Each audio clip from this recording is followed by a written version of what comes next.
Hello दोस्तों, हम लेकर आए हैं आपके लिए ज्ञान बिंदु जीएस एकेडमी के नोट्स की संपूर्ण व्याख्या, जहां मिलेगा आपको प्रत्येक सब्जेक्ट का चैप्टर वाइज एमसीक्यू जो लगाएंगे आपके तैयारी को 4 चांद और बढ़ाएगा आपका आत्मविश्वास।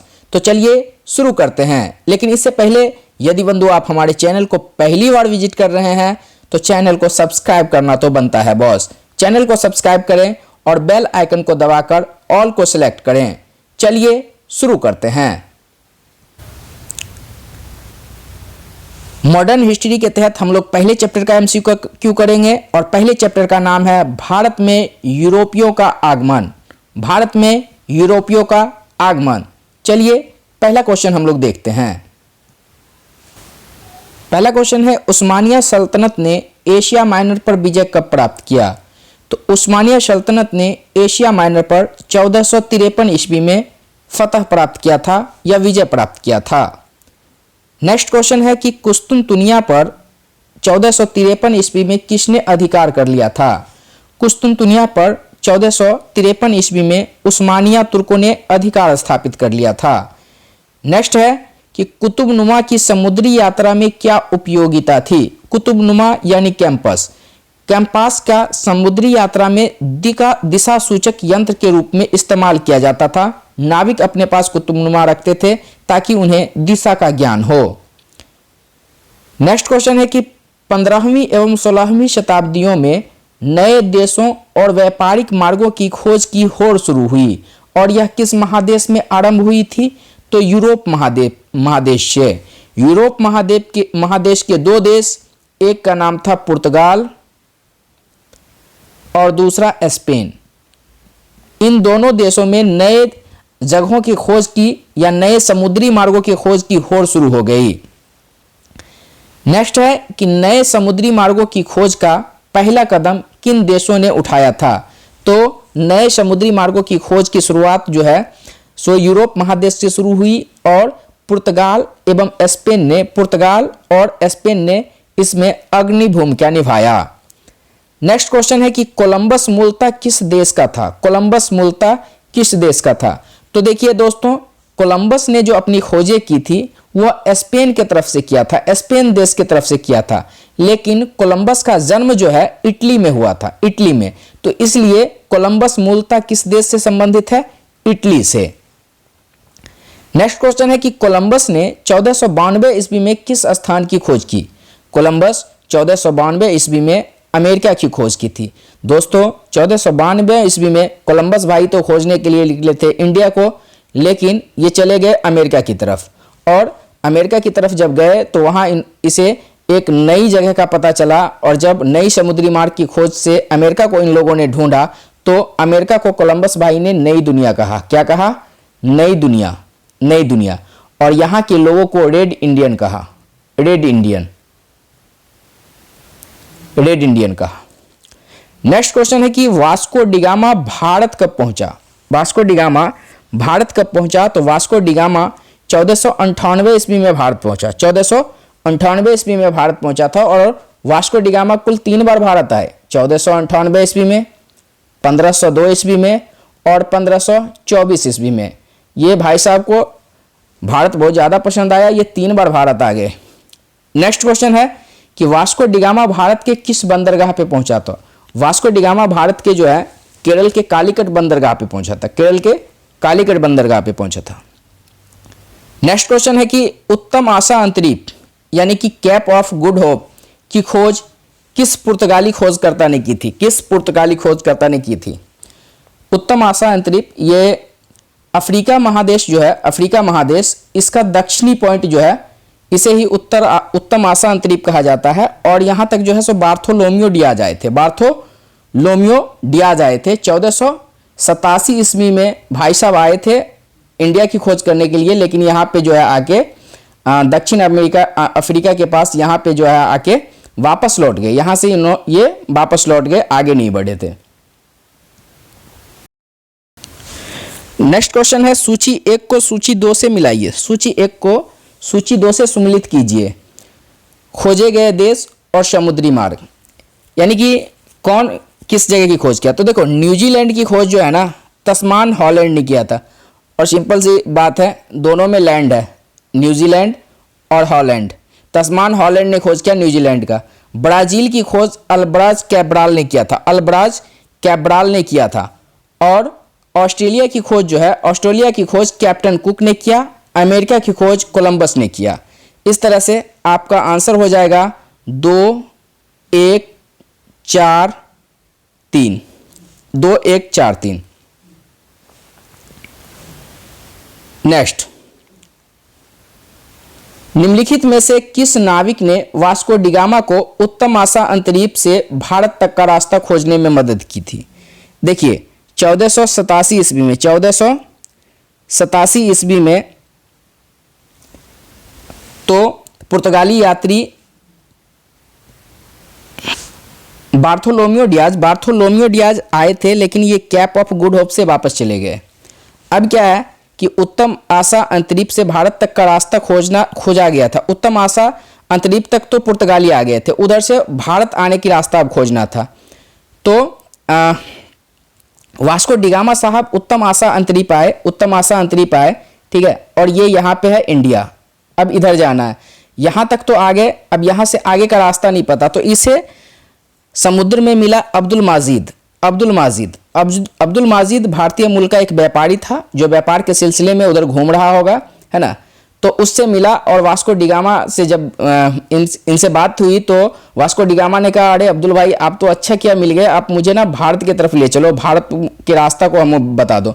तो ये अब्दुल माजिद ने वास्को डिगामा को यहाँ से उत्तम आशा अंतरीप से लेकर भारत का रास्ता बताया। और पहली बार जो है वास्को डिगामा 1498 ईस्वी में केरल के कालीकट पे पहुंचा, और उसकी मदद किसने किया?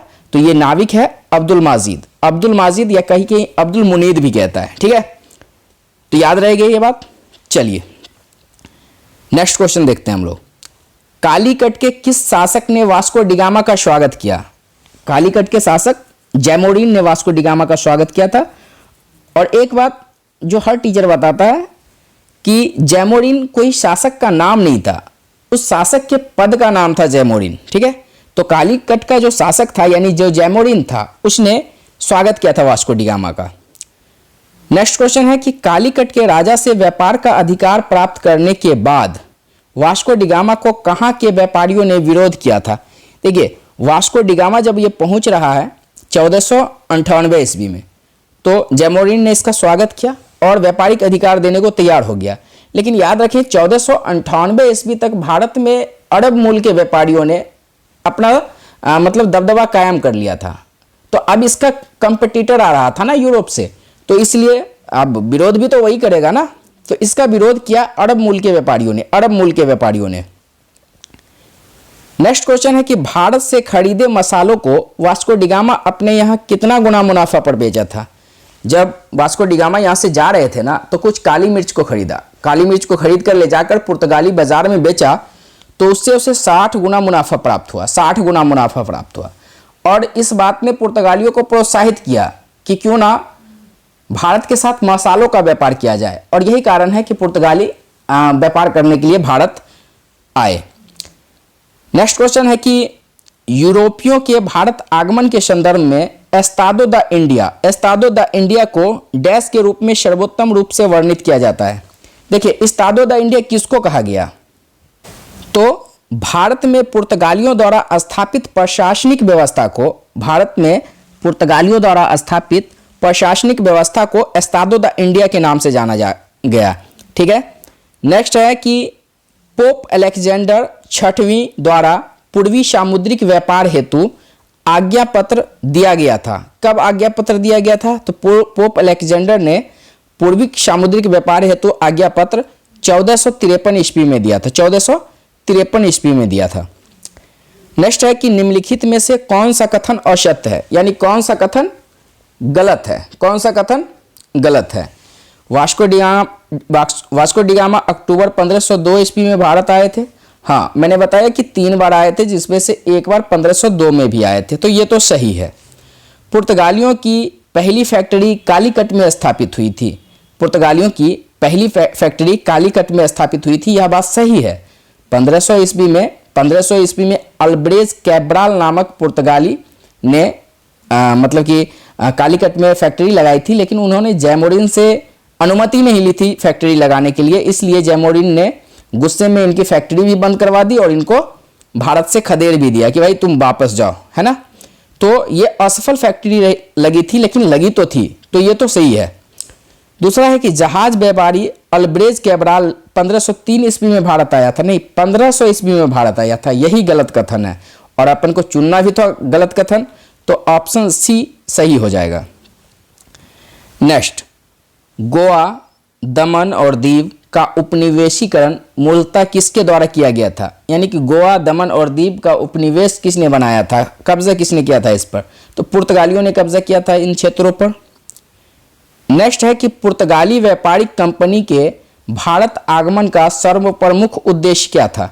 तो अभी हम लोगों ने देखा कि किस तरह से मसालों के व्यापार को लाभप्रद समझा और काली मिर्च व अन्य मसालों के व्यापार पर एकाधिकार प्राप्त करने के लिए जो है पुर्तगाली व्यापारिक कंपनी का भारत आगमन हुआ। ऑप्शन ए सही हो जाएगा। नेक्स्ट क्वेश्चन है कि निम्नलिखित में से कौन भारत में पहला पुर्तगाली वायसराय था। भारत में पहला पुर्तगाली वायसराय की बात हो रही है। तो देखिए, जब यहाँ पुर्तगाली आए, व्यापार करने लगे, इनका व्यापार फलने फूलने लगा, है ना, इनकी व्यापारिक कोठियाँ 1503 और 1505 में स्थापित होने लगे, तो फिर इस पर कंट्रोल करने के लिए पहला पुर्तगाली वायसराय बनाकर 1505 ईस्वी में फ्रांसिस्को दी अल्मीरा को भेजा गया। फ्रांसिस्को दी अल्मीरा को भेजा गया और ये 1505 से लेकर 1509 ईस्वी तक पुर्तगाली वायसराय के पद पर बने रहे। ठीक है, इन्होंने और इनको एक खास जिम्मेवारी के साथ भेजा गया था और जिसमें ब्लू वाटर पॉलिसी क्या था, अभी हम लोग पढ़ रहे हैं इसके बारे में। नेक्स्ट क्वेश्चन उसी से संबंधित है। निम्नलिखित में से किसने ब्लू वाटर पॉलिसी अथवा शांत जल की नीति की शुरुआत की। तो फ्रांसिस्को दी अल्मीरा ने इसकी शुरुआत की थी, है ना। और क्या था ब्लू वाटर पॉलिसी, तो ब्लू वाटर पॉलिसी मुख्यतः जो है सो हिंद महासागर के क्षेत्र पर कब्जा करने से था। हिंद महासागर के क्षेत्र पर कब्जा करने को लेकर था और हिंद महासागर के क्षेत्र पर कब्जा इस तरह से कि हिंद महासागर के क्षेत्र से अगर कोई भी व्यापार होता है ना, तो इसके लिए पुर्तगालियों से उनको लाइसेंस लेनी पड़ेगी। इन रास्तों पे व्यापार करने के लिए लाइसेंस लेने की जरूरत पड़ेगी और जो लाइसेंस इनसे खरीदेंगे ना, वही इन रास्तों के जरिए व्यापार कर पाएंगे। ठीक है, और जो इन रास्तों से व्यापार करेंगे, इनसे लाइसेंस खरीदकर उनको सुरक्षा दी जाएगी, यानी सामुद्रिक सुरक्षा इन्हें दिया जाएगा, मुहैया करवाया जाएगा कि इन रास्तों से कोई इनको लूटपाट नहीं करेगा। ठीक है, तो ये था ब्लू वाटर पॉलिसी और इस पॉलिसी के तहत पुर्तगालियों ने हिंद महासागर के क्षेत्र पर कब्जा कर भी लिया था। दोस्तों, इतिहासकार लिखते हैं कि उस समय के जो मुगल शासक थे अकबर ने भी पुर्तगालियों से कार्टेज खरीदा था, यानी कि लाइसेंस खरीदा था और कार्टेज खरीदकर हिंद महासागर के क्षेत्र में व्यापार किया था। ठीक है, चलिए आगे है कि निम्न कथनों पर विचार कीजिए। 1508 में चौल के युद्ध में अल्मीरा यानी फ्रांसिस्को दी अल्मीरा गुजरात के शासक से पराजित हुआ था। हाँ, चौल का युद्ध हुआ था 1508 ईस्वी में गुजरात के शासक और फ्रांसिस्को दी अल्मीरा पुर्तगाली वायसराय के बीच, और इस युद्ध में अल्मीरा की हार हो गई थी और गुजरात के शासक जीत गए थे। लेकिन दोस्तों, फिर 1509 ईस्वी में दीव का युद्ध लड़ता है। सेम आदमी लड़ता है, यानी कि फ्रांसिस्को दी अल्मीरा लगता है और गुजरात के शासक। लेकिन इस समय गुजरात के शासक का साथ और भी लोग दे रहे थे, जैसे महमूद बेगड़ा, मिस्र तथा तुर्की के शासक के समुद्री बेड़े, इन सबका साथ लेकर गुजरात का शासक लड़ रहा था। लेकिन फिर भी फ्रांसिस्को दी अल्मीरा ने इस बार पटकनी देवाड़ी, है ना, गुजरात के शासक को हरा दिया दीव के युद्ध में। चौल का युद्ध में 1508 ईस्वी में पहले तो अल्मीरा की हार हुई, लेकिन 1509 ईस्वी में दीव के युद्ध में फ्रांसिस्को दी अल्मीरा की जीत हुई। ठीक है, और बहुत शानदार जीत हुई। तो दोनों कथन सही है, ये भी सही है। तो इस तरह से आपका ऑप्शन ए सही हो जाएगा, यानी कि दोनों कथन सही है। नेक्स्ट क्वेश्चन हम लोग देखें कि निम्नलिखित में से कौन सा कथन सही नहीं है, कौन सा कथन सही नहीं है यानी कि कौन सा कथन गलत है। अपन को गलत कथन चुनना है। ए में क्या है कि अल्बुकर्क, अल्फांसो दी अल्बुकर्क ने, अच्छा अल्फांसो दी अल्बुकर्क जो है सो पुर्तगालियों का दूसरा वायसराय है, यानी सेकेंड वायसराय ऑफ पुर्तगाली कंपनी है ना। और ये 1509 ईस्वी से 1515 ईस्वी तक, 1515 ईस्वी तक रहते हैं पुर्तगाली वायसराय के पद पर। अल्बुकर्क ने ब्लू वाटर पॉलिसी को बंद करवा दिया। हाँ, इन्होंने ब्लू वाटर पॉलिसी को बंद करवा दिया था, ये कथन सही हो गया। बी में है कि 1510 ईस्वी में अल्बुकर्क ने बीजापुर के शासक यूसुफ आदिल शाह से गोवा को छीन लिया था। हाँ, ये भी कथन सही है, यानी कि ये दोनों कथन तो सही है। तीसरा कथन है कि अल्बुकर्क ने पुर्तगालियों को भारतीय स्त्रियों से विवाह करने की अनुमति नहीं दी थी। गलत बात है, यही गलत कथन है दोस्तों, और आपका आंसर यही हो जाएगा। ठीक है, अल्बुकर्क ने क्या क्या किया था दोस्तों, जब ये 1509 ईस्वी में पुर्तगाली वायसराय बनकर आए तो इन्होंने मतलब कि ब्लू वाटर पॉलिसी जो कि फ्रांसिस्को दी अल्मोड़ा ने चलाया था उसको समाप्त कर दिया गया। इसके अलावा गोवा को छीन लिया गया, बीजापुर के शासक यूसुफ आदिल शाह से गोवा को छीन लिया। गोवा को छीनने के बाद इन्होंने एक और काम किया कि जो पुर्तगाली व्यापारी थे, पुर्तगाली पुरुष थे, उनको प्रोत्साहित किया कि आप भारतीय स्त्रियों के साथ जो है सो वैवाहिक संबंध स्थापित करें। इससे क्या होगा, इससे वही होगा कि रिश्तेदारी होगी, है ना, उसके बाद जो है सो फायदा होगा व्यापार में, है ना। इन्हीं सब कारणों से उन्होंने भारतीयों के साथ जो है सो वैवाहिक संबंध स्थापित करने की अनुमति दी थी। इसके साथ साथ अल्बुकर्क ने गोवा में सती प्रथा को प्रतिबंधित किया था। पुर्तगाली शासित जो क्षेत्र थे उसमें अल्बुकर्क ने सती प्रथा को बैन कर दिया था। ठीक है, चलिए आगे देखते हैं कि पुर्तगालियों को भटकल में दुर्ग बनाने की इजाजत किसने दी थी, तो कृष्णदेव राय ने दिया था। कृष्णदेव राय ने भटकल में दुर्ग बनाने की जो है अनुमति दी थी पुर्तगालियों को। ठीक है, नेक्स्ट क्वेश्चन हम लोग देख लेते हैं, मिलान करना है। एक तरफ है क्षेत्र और दूसरा तरफ है अधिपत्य वर्ष। देखिए, मलक्का को पुर्तगालियों ने 1511 ईस्वी में जीता था, यानी कि 3। उसके बाद गोवा को अभी हम लोगों ने पढ़ा था कि 1510 ईस्वी में जीता था, 2। फिर द्वीप पर इसने अपना अधिकार कर लिया था 1535 ईस्वी में, यानी कि 1। और हॉर्मुज पर इसने 1515 में शासन स्थापित कर लिया था। तो 3, 2, 1, 4, 3, 2, 1, 4 ऑप्शन बी सही हो जाएगा। ठीक है, नेक्स्ट 1530 ईस्वी में कोचीन की जगह गोवा को पुर्तगालियों की राजधानी किसने बनाया। देखिए, गोवा को तो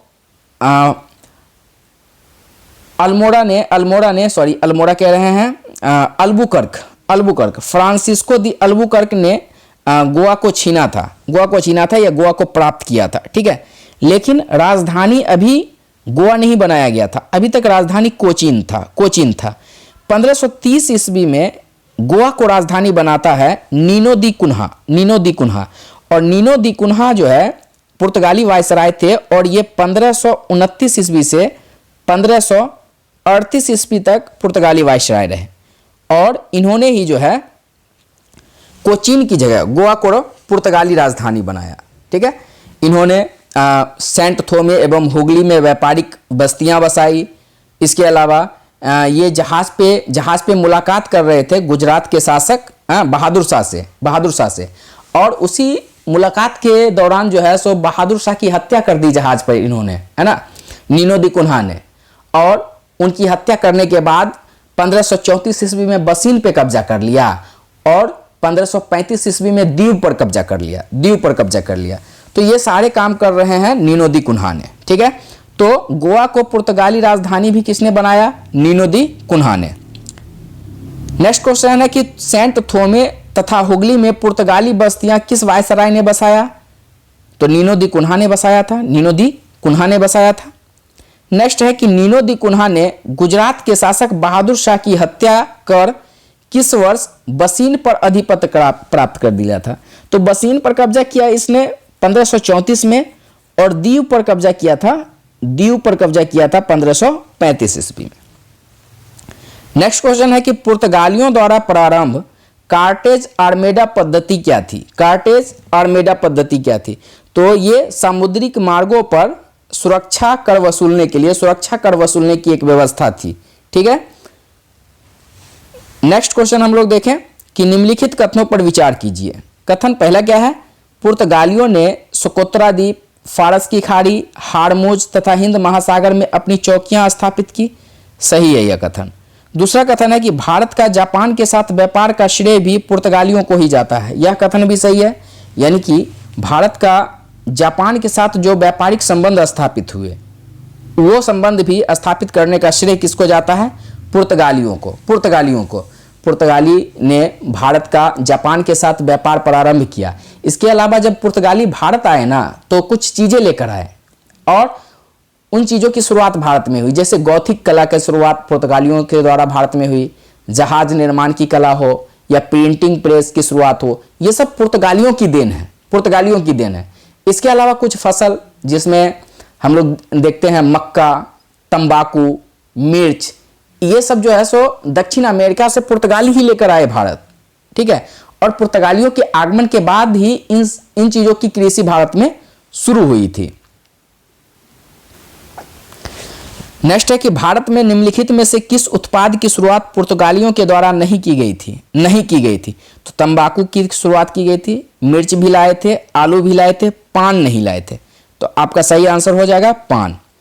नेक्स्ट है कि भारत में निम्न में से किसके विकास में पुर्तगालियों ने महत्वपूर्ण भूमिका निभाई?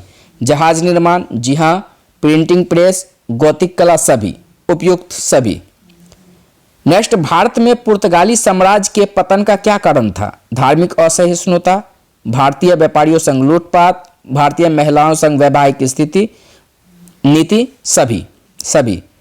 नेक्स्ट है कि 1961 ईस्वी में गोवा की स्वतंत्रता के समय गोवा का पुर्तगाली गवर्नर कौन था? तो एंटोनियो दा सिल्वा उस समय गोवा के गवर्नर हुआ करते थे, है ना, पुर्तगाली गवर्नर हुआ करते थे। नेक्स्ट क्वेश्चन है कि पुर्तगालियों के विरुद्ध शाहजहां ने किस नगर की किलेबंदी की थी? तो हुगली की किलेबंदी की थी शाहजहां ने। हुगली को लूटपाट का केंद्र बना रखा था पुर्तगालियों ने, और इसलिए शाहजहां ने हुगली का किलेबंदी किया था।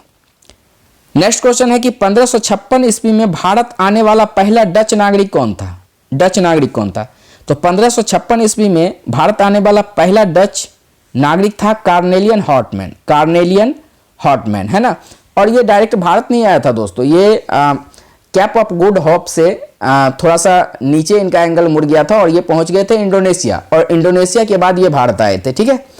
और जब ये इंडोनेशिया गए और फिर भारत आए, तो इन्होंने देखा कि भारत में पहले से ही पुर्तगाली और अंग्रेजों ने अपना दबदबा कायम कर रखा है, तो इन्होंने जो है भारत के सिवा इंडोनेशिया से व्यापार करना ज़्यादा लाभप्रद बताया। लेकिन फिर भी इन्होंने भारत के साथ मसालों का, अफीम का, नील का, सोडा का, इन सब का व्यापार किया। नेक्स्ट क्वेश्चन देख लेते हैं कि डच कंपनी वेडिंगदे ओस्टे इंडसे कंपनी की स्थापना कब हुई थी? तो इस कंपनी की स्थापना 1602 ईस्वी में की गई थी। नेक्स्ट है कि डचों द्वारा स्थापित फैक्ट्री में किसका मिलान गलत है? डच के द्वारा जो भारत में फैक्ट्रियां लगाई गई थी, मछलीपट्टनम में 1605 में लगाई गई थी, सही है। सूरत में 1608 में लगाई गई थी, यह गलत है। 1616 में लगाई गई थी, 1616 में। पिपली में 1627 में, सही है। और चिंसूरा पश्चिम बंगाल में 1653 में। ठीक है। तो मिलान किसका गलत है? तो यही सूरत में 1608 में नहीं, 1616 में डचों द्वारा फैक्ट्री लगाई गई थी। नेक्स्ट है कि डचों ने बाटविया नामक नगर की स्थापना कहाँ की थी? बाटविया नामक नगर। तो देखिए, डच लोगों ने इंडोनेशिया के जकार्ता को 1619 ईस्वी में जीत लिया। 1619 ईस्वी में जीत लिया, और जकार्ता को जीतने के बाद वहां बाटविया नामक नगर की स्थापना की। बाटविया नामक नगर की स्थापना की। तो कहाँ किया? इंडोनेशिया में। और किसने किया? डचों ने किया। नेक्स्ट क्वेश्चन है कि भारत में भारतीय वस्त्रों के निर्यात की वस्तु बनाने का श्रेय किसे है? तो देखो, इससे डच जब आए थे ना, तो डच से पहले जो है भारतीय सूती वस्त्र का निर्यात नहीं होता था, व्यापार नहीं होता था। लेकिन डचों ने जो है सूती वस्त्र के व्यापार को शुरू कर दिया भारत से, तो भारतीय वस्त्रों के निर्यात की वस्तु बनाने का श्रेय किसको जाता है? डच को जाता है। नेक्स्ट क्वेश्चन है कि डचों की व्यापारिक व्यवस्था किस पर आधारित थी? तो डचों की व्यापारिक व्यवस्था जो थी वो कार्टेल पर आधारित थी। जैसे पुर्तगालियों की जो एक व्यवस्था थी जिसको हम लोग बोलते हैं कार्टेज व्यवस्था है ना, उसी तरह डचों के द्वारा कार्टेल व्यवस्था लागू की गई थी, है ना।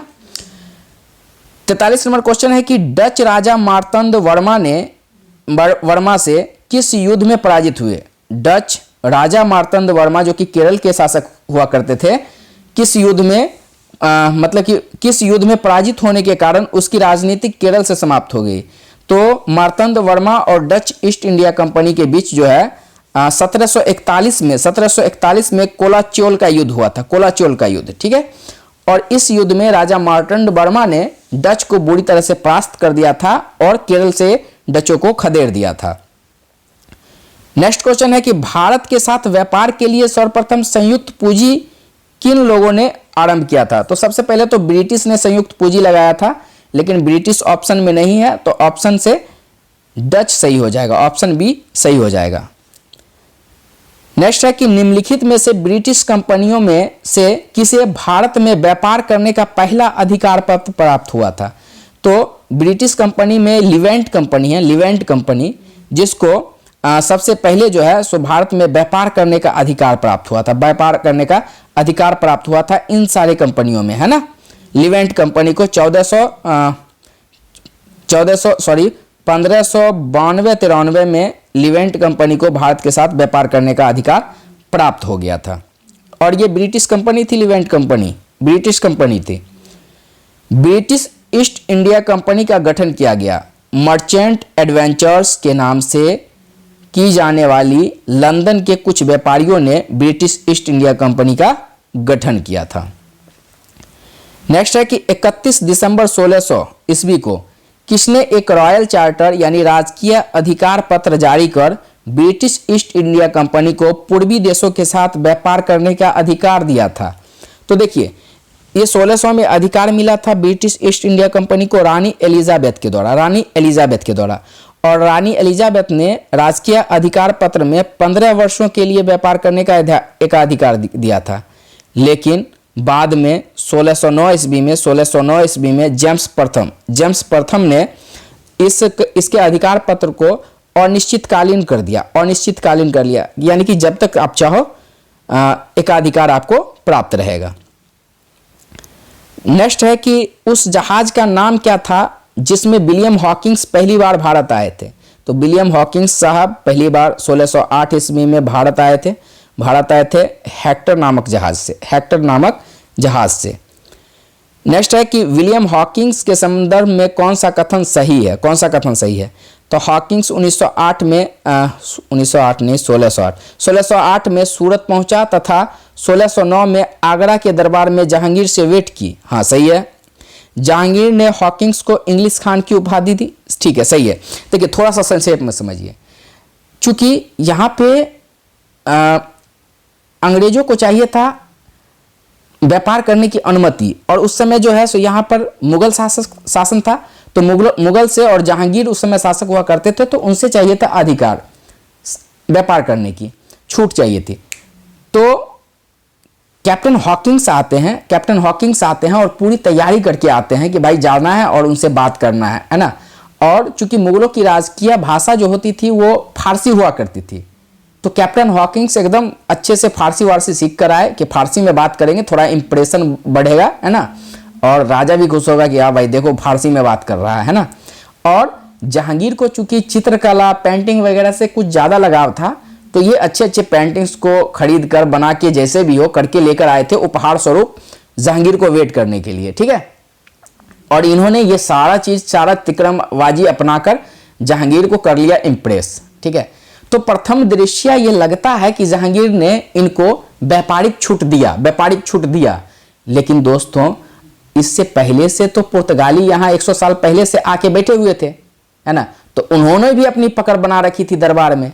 तो पुर्तगालियों का एक दल व्यापार में रहा, मतलब कि दरबार में रहा करता था, और उनके दबाव में आकर जहांगीर ने कैप्टन हॉकिंस को कोई व्यापारिक अधिकार नहीं दिया, कोई व्यापारिक अधिकार नहीं दिया। अगर पुर्तगाली का उस समय दबदबा नहीं रहता तो निश्चित तौर पे हॉकिंस अपने मतलब कि इन चीज़ों में कामयाब हो जाते और शासक से यानी जहांगीर से जो है सो व्यापारिक अधिकार प्राप्त कर पाते, व्यापारिक अधिकार प्राप्त कर नहीं दिए थे। लेकिन फिर भी जहांगीर को इंप्रेस कर लिया था इस बंदे ने, इसलिए जहांगीर ने इंग्लिश खान की उपाधि दी, इंग्लिश खान की उपाधि दी। किसको? विलियम हॉकिंस को इंग्लिश खान की उपाधि दी। ठीक है, चलिए, तो दोनों कथन सही हो गया, कथन 1 और 2 दोनों सही है। नेक्स्ट है कि 1611 ईस्वी में मुगल बादशाह जहांगीर से किस अंग्रेज ने व्यापार करने की अनुमति पाने में आंशिक सफलता मिली थी? कैप्टन मिडल्टन्स को, कैप्टन मिडल्टन को 1611 ईस्वी में। और 1611 ईस्वी में मछलीपट्टनम में इन्होंने पहली व्यापारिक फैक्ट्री स्थापित कर लिया था अंग्रेजों ने, और इसे उस समय के जो है सो कर्नाटक की सरकार ने मान्यता भी दे दिया था, है ना। इससे पहले 1608 में सूरत में जो है सो मतलब कि व्यापारिक फैक्ट्री खोला था अंग्रेजों ने, लेकिन उसको मान्यता नहीं मिली थी। बाद में उसको 1613 में जाके मान्यता दिया गया था। नेक्स्ट क्वेश्चन है कि किसकी अनुमति से अंग्रेजों ने सूरत में अपना पहला कारखाना स्थापित किया था? तो उस समय अनुमति देने के लिए एक ही शासक था, जहांगीर। उत्तर हो जाएगा जहांगीर।